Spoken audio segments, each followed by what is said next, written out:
I was able to realize from a young age that science was a career that I was interested in and something that I could study. Hi, I'm Jolie L'Heureux, and currently I'm affiliated with Masaryk University here in Brno. I'm part of the high energy astrophysics department at Masaryk University, and in general I got my bachelor's degree in astrophysics.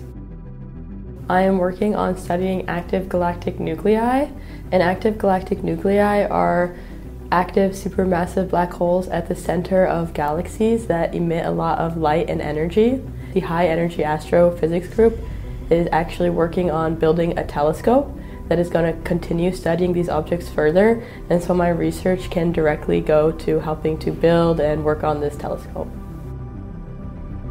As long as I can remember, I've been really interested in science. My mom would always take me and my siblings to the American Museum of Natural History in New York City. I remember one time my mom took us to like a field, and there was a bunch of astronomers with telescopes set up, and they let everyone look through their telescopes, and I saw Saturn, and I was just like so in awe because I didn't realize that from Earth you could see the planets so clearly with just a small telescope.